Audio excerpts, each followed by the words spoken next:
ठीक हो? भगवान का शुक्र है, मुझे लगा मैंने तुम्हें खो दिया। रानो बहन, हौसला रखो। काल चील ने हमला किया था, लेकिन बच्चे समझदारी से मेरे घर आ गए, पर दुष्ट ने तुम्हारा घर तबाह कर दिया।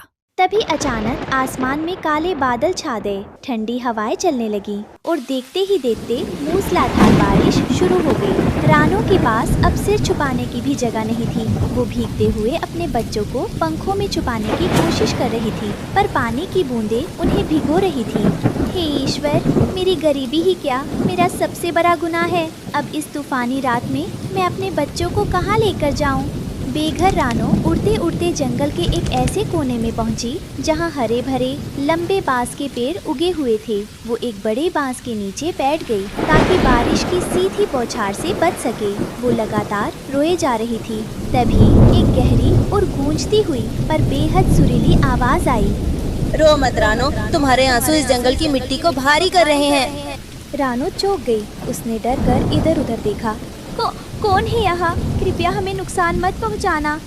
डरो मत, मैं ये हरा बांस हूँ। मैंने तुम्हारी ममता और तुम्हारा दुख देखा है। तुम्हारी ईमानदारी और बच्चों के प्रति प्यार ने मुझे पिघला दिया है। मैं तुम्हारी मदद करूँगा। आप मेरी मदद कैसे कर सकते हैं बाबा? मेरा घर टूट चुका है। मुझे और मेरे बच्चों को कोई भी शिकारी मार सकता है।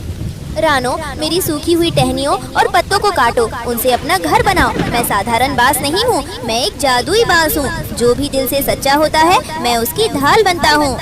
रानो ने जादुई बांस को नमन किया। उसने तुरंत अपनी चोंच से बांस के चमकीले और मजबूत पत्तों और लकड़ियों को इकट्ठा करना शुरू किया। जैसे ही उसने घर बनाना शुरू किया, एक चमत्कार हुआ। इनके खुद ब खुद एक खूबसूरत, मजबूत और आलीशान महल जैसे छोटे घर के रूप में जुड़ने लगे। वो घर सोने की तरह चमक रहा था और उसमें से एक दिव्य खुशबू आ रही थी।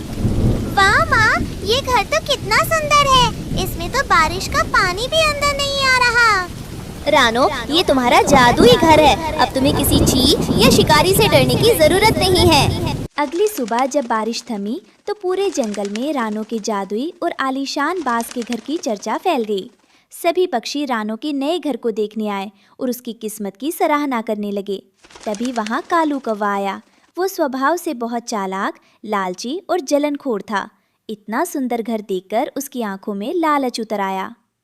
अरे वाह रानो, कल तक तो तू भीख मांग रही थी और आज इतना बड़ा महल। ये घर तो इस जंगल की सबसे ऊंची शान है, पर मुझे लगता है ये घर तेरे जैसे छोटे पक्षी के लायक नहीं है। इस पर तो मेरा हक होना चाहिए। चुप कर कालू, जब रानो मुसीबत में थी तब तू कहाँ था? अब उसके जादुई घर को देखकर तेरी लार टपक रही है। तुम बीच में मत बोलो तोते। रानो, सीधे सीधे ये घर मुझे दे दे, नहीं तो मैं इसे तोड़ दूंगा। वैसे भी तू इतनी कमजोर है, मेरा क्या मुकाबला करेगी? कालू कौवे ने रानो को डराकर भगाने के लिए जादुई बांस के घर पर झपट्टा मारा। उसने अपनी चोंच से घर की दीवार पर वार करना चाहा। अभी तोड़ता हूँ इस घर को। लेकिन जैसे ही कालू की चोंच जादुई बांस से टकराई, एक तेज रोशनी चमकी और करक की आवाज हुई। जादुई बांस ने एक झटका दिया। आह, बाप रे, मेरी चोंच टूट गई। उफ, मेरी चोंच टेढ़ी हो गई। घर की दीवार इतनी मजबूत थी कि कालू कौवे की चोंच का आगे का हिस्सा मुड़ गया। ये घर केवल प्रेम और सच्चाई के लिए है। लालचियों के लिए यहाँ सिर्फ सजा है। जंगल के सारे पक्षी कालू कौवे की हालत देखकर हंसने लगे। और छीनो हमारा घर, आ गई अकल ठिकाने। काऊ काऊ, मुझे माफ कर दो। मैं दोबारा कभी इस तरफ नहीं आऊंगा। अब रानो चिड़िया का डर हमेशा के लिए खत्म हो चुका था। वो अपने सुंदर और अभेद्य जादुई बांस के घर में अपने बच्चों कुकू और गुड़िया के साथ सुरक्षित थी। काल चील ने भी जब इस जादुई घर के बारे में सुना तो उसने उस इलाके की तरफ आना ही छोड़ दिया। बाबा, आपका कोटि कोटि धन्यवाद। आपने मुझे और मेरे बच्चों को नया जीवन दिया है।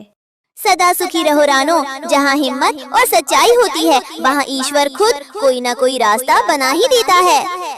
अब रानो चिड़िया रोज सुबह बिना किसी डर के दाना लेने जाती और शाम को गाते हुए अपने बच्चों के पास लौट आती। पूरा जंगल अब रानो की खुशहाली से चहक रहा था।